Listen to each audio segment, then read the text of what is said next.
তিনি মাঝে মাঝে আল্লাহর নাম বলছিলেন, মাঝে মাঝে তিনি রহমান নাম বলছিলেন।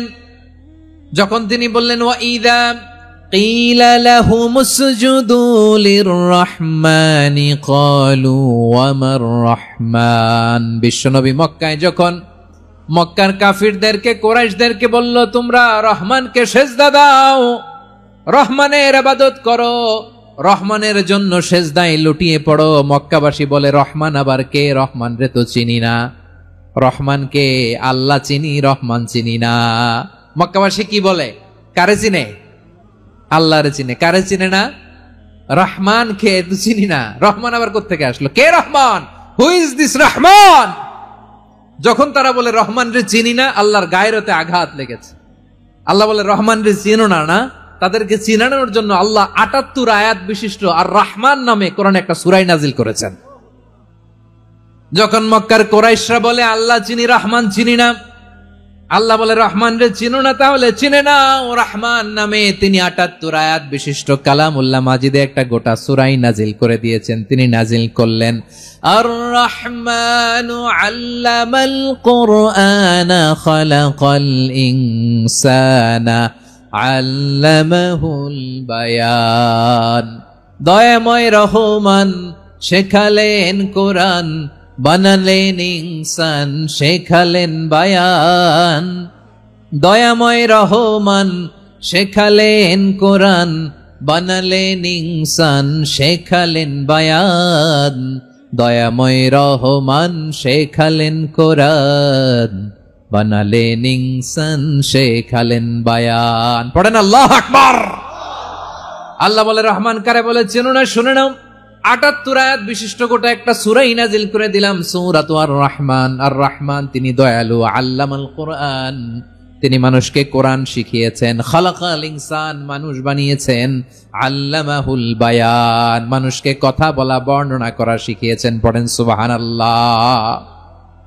গোটা একটা সূরা নাজিল করেছেন, সূরাতু আর রহমান। তার নাম হচ্ছে আর রহমান, আর রাহিম মানে দয়াময়, মেহেরবান। তার দয়া যে কত বেশি আপনি কল্পনাও করতে পারবেন না, আপনি কল্পনাতেও আনতে পারবেন না তার দয়া কত বেশি।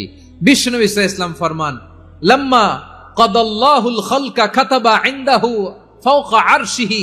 আল্লাহ যখন মহাবিশ্বের সব সৃষ্টি করে সারলেন, তিনি আরশের উপরে লিখলেন সাবাকাত রাহমাতি গাদাবি, সাবাকাত রাহমাতি গাদাবি। কোথায় লিখছে? আরশের উপরে। আওয়াজ করে বলেন তো কোথায় লিখেছে? আরশের উপরে আল্লাহ লিখলেন সাবাকাত রাহমাতি গাদাবি।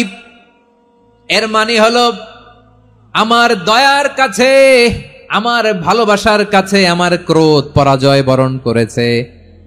আমার দয়ার কাছে আমার রাগ কিংবা ক্রোধ পরাজয় বরণ করেছে। মানে আমি আল্লাহর দয়া আছে, আবার আমি আল্লাহর ক্রোধ বা রাগ আছে, কিন্তু আমি আল্লাহর রাগের চেয়ে দয়া বেশি। আওয়াজ করে বলেন আল্লাহর রাগ বেশি না দয়া বেশি?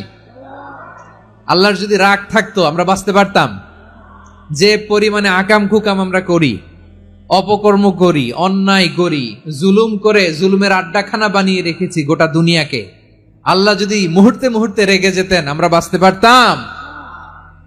মহাবিশ্ব সৃষ্টির পরেই তিনি আরশের উপরে লিখেছেন সাবাকাত রাহমাতি গাদাবি, মানে আমি আমার দয়ার কাছে আমি আল্লাহর ক্রোধ, রাগ, ক্ষোভ এটা পরাজিত হয়েছে। সুবহানাল্লাহ বলেন। আবার বিষ্ণু বললেন জাআলাল্লাহুর রাহমাতা মিয়াতা জুজ, আল্লাহ দয়ার ভালোবাসাকে ১০০ টুকরা করলেন। ৯৯ টুকরা দয়া মায়া ভালোবাসা আল্লাহ নিজের কাছে রেখে দিলেন, আর ১ টুকরা দয়া মায়া ভালোবাসা আল্লাহ গোটা বিশ্বের সবার মাঝে ঢেলে দিলেন।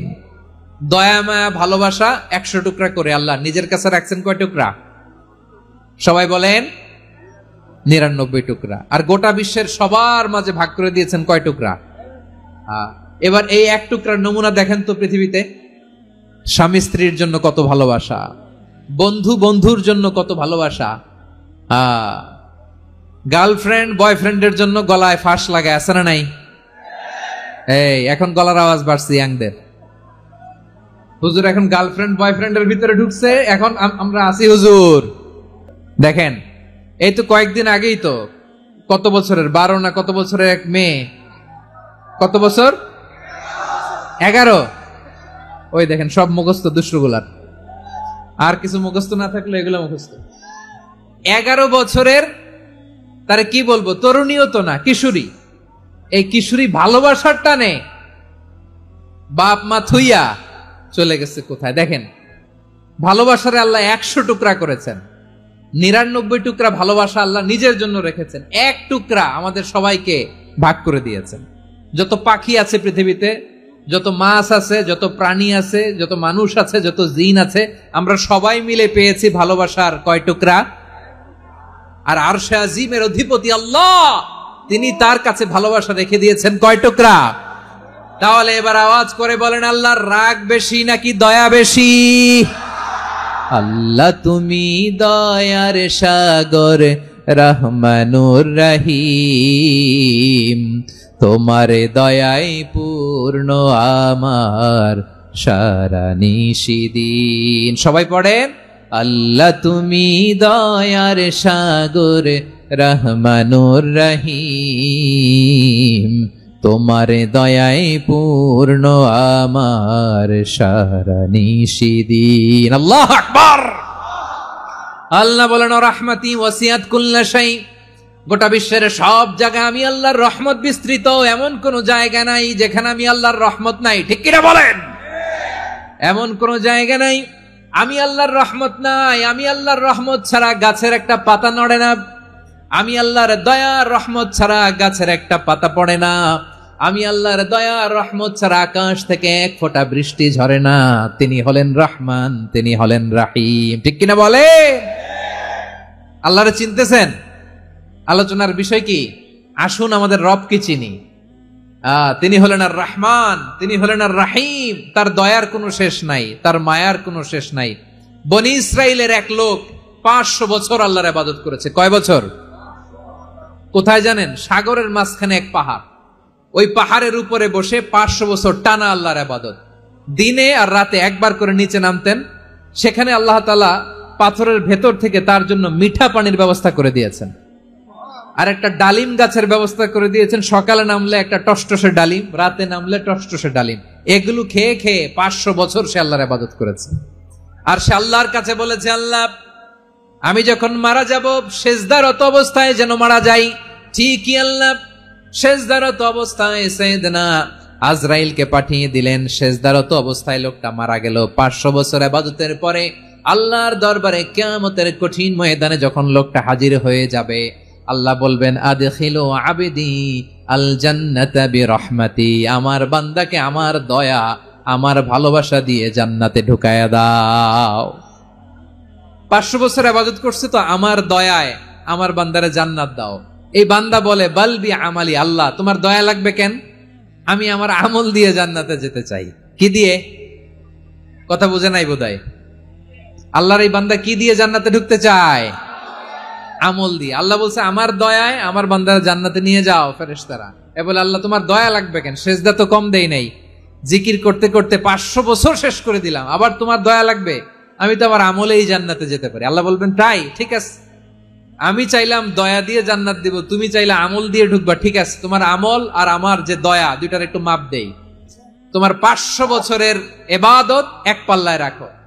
আর আল্লাহ বললেন, আমি যে দয়া করে এই দুনিয়ার নাজ নেয়ামত বিউটি সৌন্দর্য দেখার জন্য তোমারে 2টা চোখ দিয়েছিলাম, 2টা নয়, একটা চোখ আরেক পাল্লায় রাখো। রাখা হবে, দেখা যাবে ওই 500 বছরের ইবাদত হালকা হয়েছে, আর মুহূর্তের মধ্যে আল্লাহর দেয়া একটা চোখের নেয়ামত ভারী হয়ে গিয়েছে।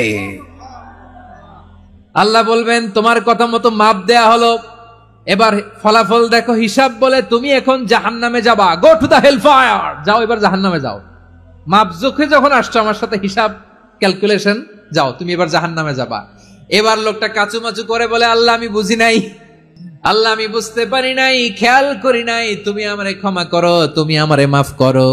ও আল্লাহ, এবার আমি টের পেয়েছি, এবার আমি বুঝতে পেরেছি, তোমার দয়া ছাড়া দুনিয়ায় কেউ জান্নাতে যেতে পারবে না, কেউ পারবে না। আল্লাহ বললেন, ওরে গোলাম, তুই তো কিছুই ছিলি না, অস্তিত্বহীনতা থেকে তোরে অস্তিত্বে আনলো কে? ওই ছোট্ট শুক্রাণু থেকে মায়ের পেটে 9 মাস তোরে খাবার দিয়েছে কে? আবার সুস্থতার সাথে দুনিয়ার বুকে তোরে ডেলিভারির ব্যবস্থা করে দিল কে? আবার তোর মায়ের বুকের ভেতরে 2টা খাবারের লাইনের ব্যবস্থা করে দিল কে? আবার তোকে শৈশব পেরিয়ে কৈশোর পেরিয়ে তারুণ্য, তারপরে যৌবন, এগুলো দান করলো কে? তার চেয়েও বড় কথা, পাহাড়ের মাঝখানে, সাগরের মাঝখানে 500 বছর ইবাদত করার শক্তি তোর গায়ে দিয়েছে কে? এই সাগরের মধ্যে লোনা পানি, লবণের পানি মুখে দেয়া যায় না, সেখান থেকে আমি পাহাড়ের ভেতর থেকে মিঠা পানির ব্যবস্থা করে দিলাম। ওই জায়গায় তোরে রিজিকের বন্দোবস্ত করলো কে? সকাল বিকাল 2 বেলা টসটসে ডালিম খাওয়ার ব্যবস্থা করে দিল কে? তোর আবদার ছিল আল্লাহ আপনি আমারে সেজদারত অবস্থায় রুহু কবজ করবেন, তোর শেষ আবদারটাও পূরণ করেছে কে? ও গোলাম, আমার রহমতের তুলনায়, আমার নেয়ামতের তুলনায় তোর 500 বছরের ইবাদতের কোনো ওজনই হবে না। গোটা বিশ্বের কেউ কোনোদিন আমার জান্নাতে ঢুকতে পারবে না আমি আল্লাহর দয়া ছাড়া। হুয়ার রহমানুর রহিম, তিনি দয়াময়, তিনি মেহেরবান। জিব্রাইল আলাইহিস সালাম বিশ্বনবীর এই লম্বা হাদিসটা যখন শোনালেন, আমি যা যা বলছি এটা বিশাল এক হাদিসের অনুবাদ। বললেন, ইয়া মুহাম্মদ, এই দুনিয়ার সবটাই চলে আল্লাহর রহমত দিয়ে। হাদিসের শেষ কথা, সব চলে আল্লাহর কি দিয়ে? তখন বিশ্বনবী সাহাবাদের বললেন, ও সাহাবারা শোনো, আল্লাহর জান্নাতে কেউ কোনোদিন প্রবেশ করতে পারবে না তার রহমত ছাড়া। সাহাবারা বললেন, ইয়া রাসূলুল্লাহ, আপনিও না? আপনিও কি আল্লাহর রহমত ছাড়া প্রবেশ করতে পারবেন না? বিশ্বনবী বললেন, না, আমিও না। আমি বিশ্বনবীও আল্লাহর জান্নাতে আল্লাহর রহমত ছাড়া ঢুকতে পারি